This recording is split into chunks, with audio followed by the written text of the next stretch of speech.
Ikan Beatrice Olivia, aku menceritakan legenda si Pahi Lidah.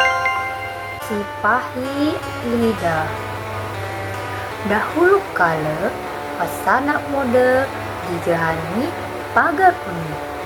Tian enom bersaudara, saya telah mengembara jauh, mak tentu rimban.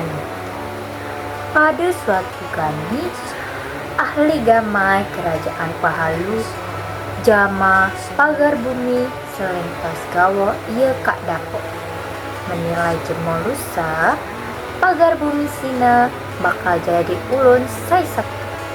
Amun kesatiano dapat ngebahayu ko kerajaan. Jagani si ke pagar bumi gi ulun tuhani mansa peminta guai menghadap jak istana kerajaan. Di sana pagar bumi mansa pengintah anjak raja, ia mesti ninggal ko kerajaan Jawa. Ia muni dia singko ke pulau Sumatera. Induk ni menangis tersedu-sedu. Suatu gani, ia tunggu di desa Sai Mengkung, permaisuri ulun, sebai Sai Sakti di ngedok. Ilmu gaib. Di desa Sina, ia berkenalan jama pemuda Sabayan. Dia ngedis pengumuman Sai Manse giliran Sai pertama, iulah kancana. Pagar bumi minggu giliran, ia mejong di kuang tunggu pendopo. Ulah kemudian ia terpedom sampai giliran ia mak minjak. Celakoni kancani buni mak meminjak kok ia, padahal gelanin disebut-sebut jama ratu. Ratu pun mak sabar. Ia ngeredi pagar bumi, ia ngagura si pagar bumi, amon sia-sia. Pagar bumi pesan mak minjak si ratu jenuh. Akhirnya ngaku waninom segelas dan dibaca ko mantra sampai pagar bumi sadar jak pedon. Ia terkajat ular ratu kak dihadapani dan segala hulu balangi. Ia bingung ulah kancani mak dok bisan dan pengawal pun nyawa ke. Kalau kancani mak lari waktu niku pedom, si pagar bumi pun ngelanjutkan lapoh nih barat tiga di tepi ujung kulon.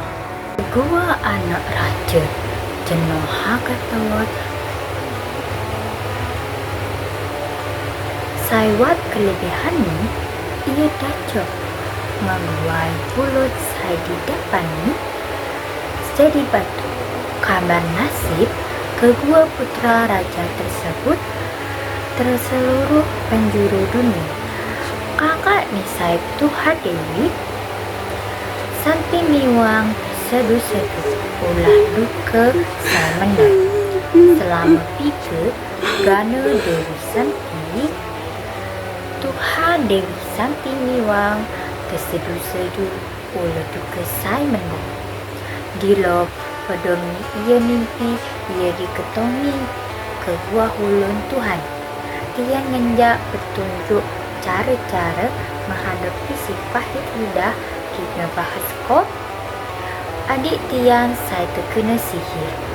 Jama ia menghadapi pahamani saya ganti jadi raja. Ia kira izin harga bukit besar dikawi membebaskan kedua adiknya. Akhirnya Dewi Santi cakap udah menuju bukit Besagi. Ia nutup cupingnya jama kapas.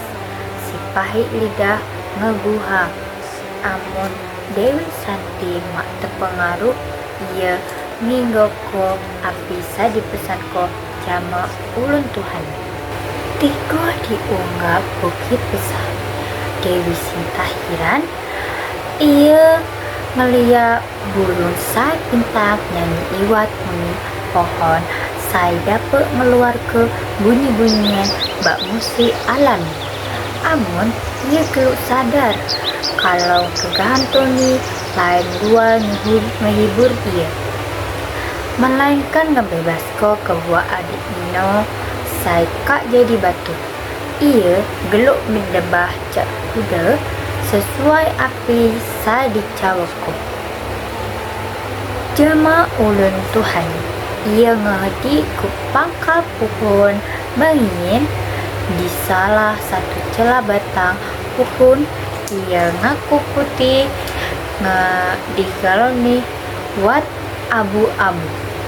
3 pok si pahit lidah tiba-tiba burung ajaib hinggap di bahu si pahit lidah.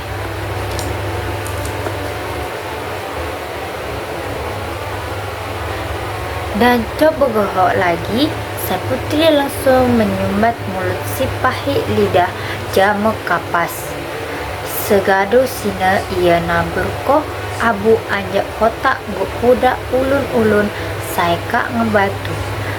Saat sina muni patung ni berubah jadi manusia. Geluk-geluk tian lijung ulah dicawak ke jama burung sina. Serebok lagi si pahit lidah dapok bergerak. Si pahit lidah sakit hati ni ulah ia ilom ulah dikalah ko jamo mulai selesai cawa ke emak lembutan. Segadu sina ia ninggal ko daerah Bukit Pesagi. Si pahit lidah sampai di ulu sungai Ogan. Nanti tepi sai bebatuan sai keliak tetata buai pok pemandian. Tiga suatu gani ia tunggak di kerajaan Minang bila rakyat menyulah sipak mata.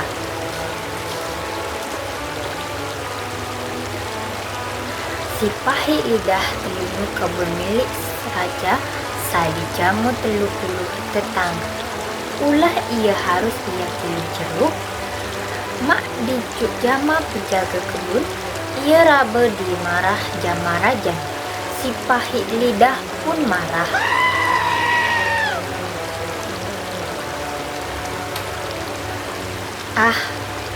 Jeruk pahit punah gawoma di jalak nyirut temu.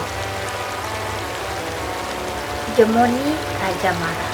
Ulah jeno biasanya mik sina kak jadi pahit. Akhirnya pengawal ngecerita ko tentang si pahit lidah. Si pahit lidah tekanjat ulah sang raja. Yulah kakak si pahit lidah. Saya ngajani si pahit lidah jadi halau, imak lagi marah dendam. Bahkan ia bahagia. Si pahit lidah akhirnya ia nikah jama mulai ngelaginya dayang merindu.